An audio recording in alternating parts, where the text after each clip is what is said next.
Hi.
From the future, I saw.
Stepped out of the room from opening the door, and I remember looking down at my feet, and that's when it hit me. I was like, this vision, I'm old. And in that instant, I was placed back into reality because um, I saw myself looking inside of a house, the house that I was actually sitting in, um, looking at my daughter on top of my lap when we were talking. And at that exact time of me having that dream, we were talking, and I couldn't do anything but just stop and just shake her and just was like, I just had a vision. I just had a vision. I was shaking her and kissing her face, and yeah, it was real sweet. But anyhow, so that was my first vision since being here.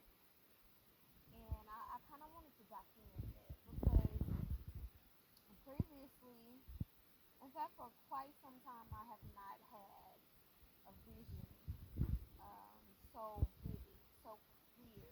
So I was dead awake. Okay. So anyway, it was a very good feeling. I want to talk about some stuff that you guys probably don't know. And if you're wondering, I still have not unpacked. And I was just gifted a boatload of baby stuff for little Camille. What I'm gonna name her. So yeah, I believe that there's some workings well beyond myself, um, shifting things and turning things into my favor, but in a sense, like they're kind of guiding me to tell me that certain things are or may not happen as I think they might. I did a reading for myself, and I have the pictures of that reading, and it was spot on, of course. I mean, spot on. There was like almost no denying it. But shortly after, um, I did the reading. I did a reading for a friend of mine who doesn't want to be a friend anymore, if you understand me. Um, and I didn't like what I read. Um, it basically was coinciding with my reading of I'm at a good place and heartbreak will follow me regardless of what I do. Everything may be good and everything may turn out good, but I'm gonna walk away with a broken heart. You know, it's sad. His was stop, you know, dwelling on the past, because if he didn't dwell on the past, he was gonna eventually, you know, be the end to a lot of things that were going on at that time. So I don't think he gets it as much as he says he does, and that's what bothers me. Um, Spiritual people, like, it's not a good thing sometimes. Like, it's a blessing and a curse. I can be around somebody and not like hear them speak, or not or I don't even have to see them and I can hear them speak. I'm gonna have to check on my uncle. He's watching my children right now. And I hear them. Knowing him, they're just fine. It's him I have to worry about. But yeah, it's not. I hear him yelling, so they're fine. um, it's very, very powerful because one minute you could be laughing in somebody's face and you have like this good, clean, strong connection, and then instantly you realize that, like, oh, something's not right with this person, or something is not okay. Mine is not like that. Like, it's like immediately. I'm not giving.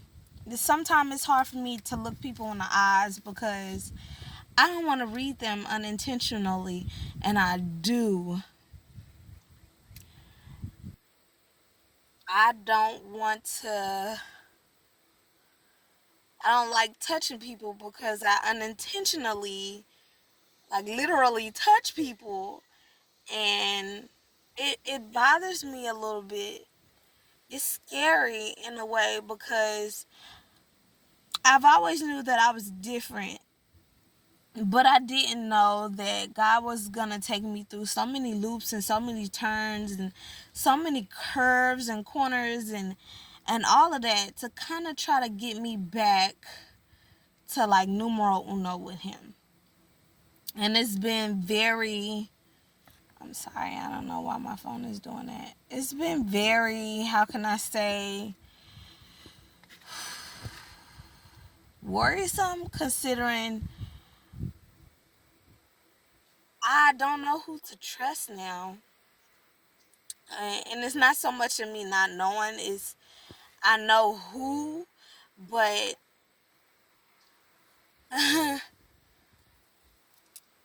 understanding or trusting the fact that they trust me to be who I am, and they trust me to say what I say and actually stick to it. People are not like that anymore.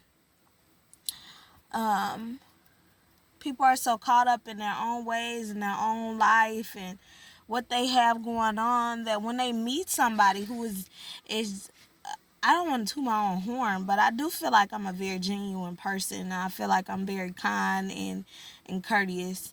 They don't know how to handle that because as a child, they were raised off hatred or survival. I had a little bit of both. My grandmother's house, I'm looking at it right now. It was a safe haven for me. I loved being here, even though there was a lot of um, mental and sexual abuse uh, brought here. I'll be back in there in a second. Go watch Baby Jordan, my baby cousin. um, but it was a lot better than dealing with my mom. And I would go to school and just throw myself into school. I would do some of everything. I was in band, I cheered, I played basketball. I did a lot of things that would not keep me, like bottled up or in the house or whatever. So even with me having all of that free time to do whatever, I still kind of felt like I was different in a way because I dressed different, I talked different. I was into a lot of things that people wasn't interested in, and that kind of put I don't want to use the word damper, but it kind of had me further back, I should say, social wise. And now that I'm talking more and I'm interacting more with people, it's just giving me the eye opener that everybody is not as genuine as they say they are. My grandma used to tell me that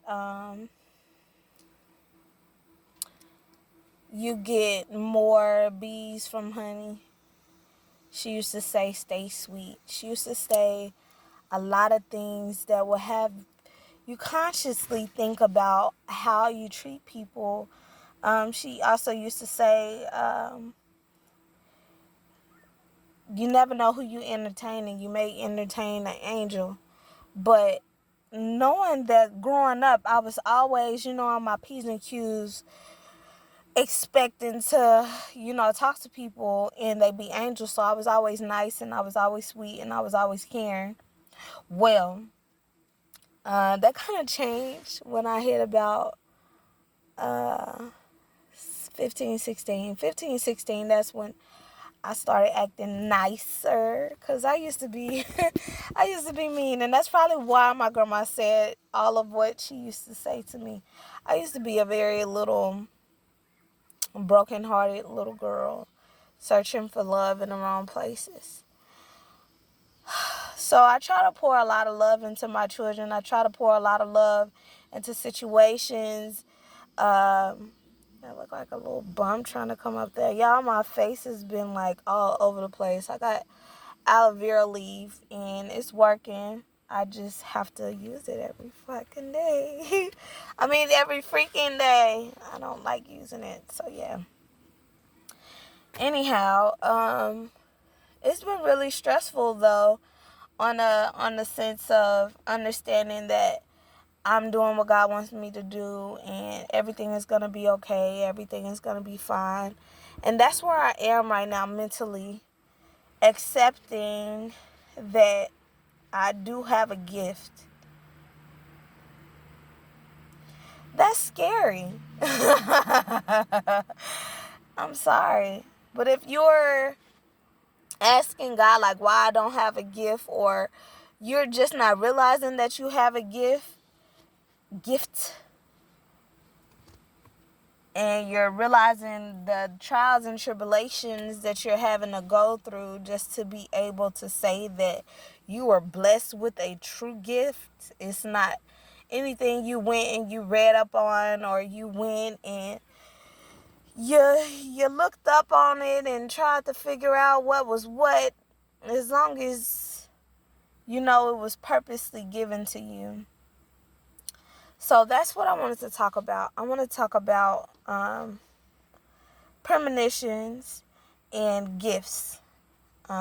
Premonitions being something you've seen in a vision, either before or after time. And spiritual gifts, like, some people are blessed with them, and it drives them crazy to where they just want to smoke or they just want to drink, and of course that knocks them off balance. Or they have eating habits that can mess up the flow of things. They have different types of things that's going on in their life that can have a huge traumatic effect on how their gifts are perceived just by them themselves. It's very scary. I see this beautiful gray cat, and I used to see this cat almost every day, and I kind of felt like there's a small message from my ancestors, of them, sending me something fuzzy to play with, because I always wanted a cat. But she hangs out at my grandmother's house a lot, and I would see her a lot with my mom. She would never just be over across the street, here. My mom's there, my uncle's here. I grew up here. But she's a beautiful cat. She's like a gray tabby cat. She's beautiful. But yes, it's been tough for you, girl. So I just want to say this: if God blesses you with anything, like, fall down to your knees, just talk to Him, embrace Him, and just love Him. And when I say Him, I call God Yahweh, and I've said that multiple times. When I first started calling Him Yahweh, that's when He first started just coming for me, okay? So you gotta be careful with your little mouth. A 3-inch tongue can cut down a 6-foot tall man. You gotta be very careful with the manifestations of your tongue. Like, you can literally speak things into existence and not even know it. So I'm gonna leave you with that. I didn't want this video to be super duper long. I'm gonna leave you with that. I have heartburn, so yeah.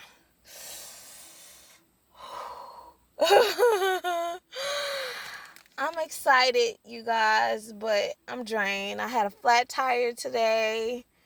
The kids are asking for snacks and candy and whatnot, and I'm just like, I'm just ready to go lay down, all right? So we may enjoy the country just a little longer, just to go back deeper into the country, because that's the country over there. So yeah, it's always good to talk to you guys. My tarot readings are getting stronger and stronger by the pool. I can't say by the day, because it's not by the day. It's by every time I pick up my cards and I cleanse them. I don't have enough subscribers to go on live and possibly be able to do live readings. So, like, comment, share, subscribe. Help your girl out. I ain't asking y'all for money. I'm asking y'all for some subscribers, some plays or something, some shares. You really ain't even got to do that. Just direct people, you know. It's been lovely. Somebody's at that door just a knocking. So it's time for me to get out. I'm just chilling in my car. That's the best place for me to be. Because I got the, little pillow sitting in there. So 2 things before I go. Number 1, pay attention to your visions and your premonitions.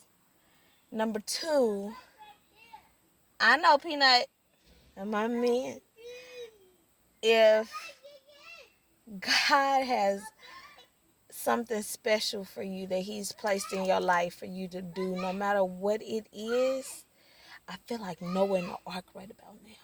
Because no matter what it is, do that, all right? Just do it. Y'all stay sweet.